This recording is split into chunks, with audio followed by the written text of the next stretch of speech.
What's up, everyone? Welcome back to the Collider Interview Studio at TIFF 2025. We are at the Campari Cinema Center with Lily James. Congratulations on Swiped. I already told you this before. I absolutely love the movie. I think it's something else. And huge congratulations on the producing credit and the launch of your company. Thank you. Yeah, I just launched Paradox Productions today. Very excited. Big deal. I'm going to dig into that a little bit. But first, you'll learn this about me very, very quickly. I like big, complicated two-part questions, and I have one for you about signing on for this film. When Swiped first came your way, what single part of making this movie were you most looking forward to? But then can you also tell me something about the experience that wound up being more creatively fulfilling than you ever could have imagined? Wow, God, good question, and very applicable to this experience and movie because the whole thing was very profound and a big experience for me. So obviously I've forgotten the first part of the question. The first part is what drew me to the... Yeah, what were you most looking forward to at the start? Yeah, I was so when I read this story, our film is inspired by the real life story of Whitney Wolfe Herd and her journey being a part of not one but two of these huge dating apps that exploded onto the scene and ultimately creating Bumble and becoming one of the youngest self-made billionaires, youngest women to take a company public. So just in that, you can hear it's about someone who's hugely inspiring and a real trailblazer. And so getting to step into her shoes and share her story, which is all the highs and the lows, it was very, very meaningful and inspiring for me as a woman. And something that I think that just really kind of losing myself into this character and connecting to her unstoppable courage and what it means to be a woman in a very male dominated space, in this instance in the tech space, was just a kind of, it was just a very full-on and brilliant experience. It's a pretty incredible true story. I was like, after watching the movie, it was almost like embarrassing that I didn't know anything about the creation of these companies. When it comes to adapting an incredible true story to screen, though, I do always wonder, what do you think made turning her story into a film worthwhile? Like, it's one thing to tell an incredible true story, but you don't want to do it just for the sake of doing it. I guess you want the film medium to add something to it. So what do you think it is about her story and film that proved to be the perfect combination? I think you tell stories about people who are formidable, once in a generation, have stories that have the great potential to inspire on a mass level, and Whitney's story has that. It feels huge and important and explores really important issues and themes, and I think, and people just didn't know, I didn't know about this women behind these apps, you know? And so I just felt, God, if this has moved me this much, this has the potential to do that. It's really, really something else. I want to dig into a couple of your co-stars, in particular though, Myha'la. Yeah. I love her. Yeah. And I love the combination of your characters in the movie and just how she holds her accountable. I appreciate that. But first, Myha'la as a scene partner, can you tell me something about her that I guess maybe speaks to why she always comes across as an actor with a one-of-a-kind energy? Yeah. What is it about what she does on set that maybe speaks to the singularity I see in her work always? You're right. She has got a one-of-a-kind energy. She's effortless. She's fearless.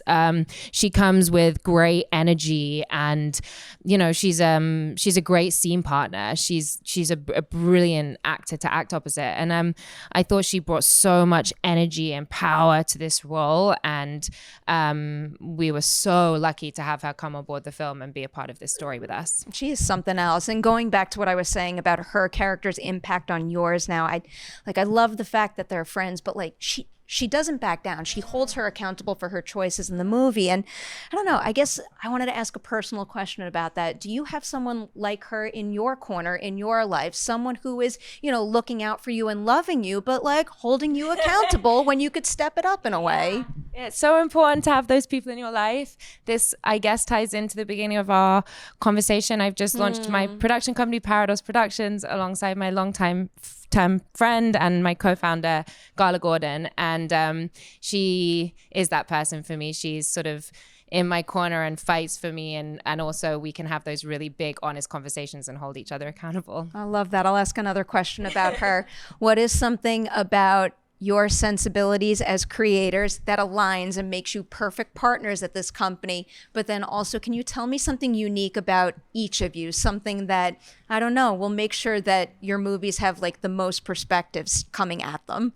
Well, we knew each other from drama school. We were both trained at the same drama school, Guildhall School of Music and Drama. So it's been a long time since then, but we both went off on our separate paths and journeys into our careers, and then have come together at this moment when we both feel this burning desire to tell stories that mean something to us, that can, have impact. And we realized through forming our company that we just have a shared ambition taste. We're both Aries. We're both pretty fiery.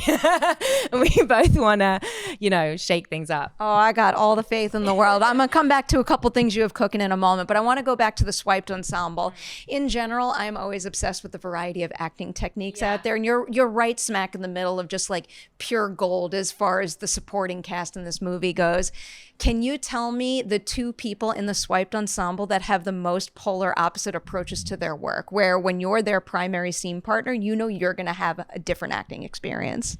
Oh, that's an interesting question. I would say that Ben, he is so unbelievable. He's so generous, and he would just spar with me. He would be right in there with me. We both, I think, take what we do very seriously and have done a lot of work. We actually also both went to the Guildhall School of Music and Drama, so maybe there's something in the way we were trained or taught on how we approach acting. But especially he in the scenes, we had some really tough things to explore together, and the scenes get kind of dark and difficult and painful at times. And so to have that with someone who I really trusted, and an actor who was so fearless. But in terms of different techniques, every actor is kind of different. We had this amazing actor, Pedro, who was going around set on a hoverboard, not just as Pedro, his character did. But he had this amazing energy, and kind of everyone's so talented in this film. We were so lucky, an incredible ensemble. It seems to me like the perfect example of a movie that's filled with the idea of like there's no small role. Like I felt everyone's presence, and I understood everybody's contribution to the companies, which was vital to the success of the film overall. Yeah, and what's amazing about exploring this story is that at Tinder and then again at Bumble, but this app was developed by like all these kids that had just left college, and they and these apps were exploding. They were the first of their kind, and these dating apps which have completely revolutionized the way we meet and date and interact online and beyond. And so it was really fun to look at all these different people involved in the inception of this thing that's changed our lives. Just for fun, what's the app on your phone that you use the most, or maybe the app that brings you the most joy? The app that brings me the most joy, I have a family album app where I get to see pictures of my niece, and that's pretty great. I mean, it's frequent, and I'm just like every day there's pictures of this little perfect human, and I love her so much. So that's probably my favorite app on my phone. Oh my! I was thinking about that. I'm like, my fantasy football app, but no, I like whatever app my sister is sharing photos of my niece and nephews with. It's the first sort of niece and grandchild in my family. So Ella Rose, she's already the best one of our family. Oh, that's so exciting. I love that. Leaning into playing a real person, playing Whitney here, I think you deliver a very, very full movie, but of course you only have like sub 2 hours to tell an extremely vast story. So is there anything you learned about, and I know this is a complicated question because of the non-disclosure, but is there anything you learned about what really happened that maybe you weren't able to include in the movie directly, but we could still feel informing the film overall or your specific performance? Well, our whole film we had the most incredible research team, and the whole film was sourced via information on the public domain. So we all became really our own detectives in seeking out as much information online, reading as many articles, podcasts, watching interviews to really give us the broadest sense of these people and their stories. And then, the writer's job was to sort of formulate all that into a story. And that leaves a lot of room for our own artistic expression and to scope this into a cinematic movie. I learned so much through this movie. And one of the great joys of being an actor is for a certain period of time, you live so closely to a character or a real person or whatever the role is that you have. And you live, breathe, sleep. They're like become sort of a part of your DNA in that brief period. And it's such a beautiful kind of form of escapism, and it's cathartic, and it's such a kind of, you have to be so curious and open and explorative, and it's I love that part of my job, kind of stepping out of myself, and I also love that part of your job. I feel like there's something about the way you just explained it that kind of mimics the audience experience too. And in particular, in this case, the movie plays very well as, I guess, a form of entertaining escapism, but also leaving something very valuable on my brain. Like, the reason why I asked the Myha'la question is because it very much left me thinking about the people in my life who maybe I should be listening to a little more than I have been. And I appreciate that. Going back to the non-disclosure aspect, of course, Whitney is still under a non-disclosure, so you aren't able to communicate together about the making of the movie. But I was kind of curious, is there any way, I guess, you can find, I don't know, peace or confidence in the idea that you just made a movie that might make her proud? Yeah, of course. I hope that our movie, honors and celebrates her legacy. That was our ambition, all the creatives involved. And so, and I approached the role with as much integrity as I possibly could, and honesty, and truthfully, I needed to bring myself too. I had to there was stuff I had to kind of create and make up. How would I feel if I was in that space in an office surrounded by men? What would that make me do? And bring myself to the role too. So tried to be kind of fearless in that, and know that we've all done our best, absolute best, and worked really hard to try and bring this story to life in the best way we possibly could. For what it's worth, I feel it when I'm watching it. I want to go into a little bit of your work as a producer now, and actually, I'll bring back the same question that I asked Naomi that I really like. She's so great, Naomi. She's amazing, and we talked a lot about producing, and we're sharing that experience at the moment. I follow both of you around to anything you make for a reason. So the question I posed to her that now I'll ask you is, can you tell me something that a producer has done for you as an actor that you appreciated and now strive to bring to your own work as a producer? But then can you also tell me something that maybe you wished more producers out there did for their sets that now is going to become a big part of your process? I think making a film is so collaborative. It's about listening to everyone's opinion, voices, channeling all these different point of views to tell a story that therefore feels rich and dynamic and has great kind of depth. And I think that the producers, I worked with an amazing producer and the writer DV on Pam and Tommy, and the way he would listen to me and hear me and acknowledge and share, and we would have these conversations for hours and hours and hours about script. Great producers care so deeply. They want to tell a story with as much integrity and bravery as possible, and that means working hard and listening to everyone involved. And listening is important. Listening is so important. So the next movie that you're producing is the Cliffhanger movie. That does fall under this banner, right?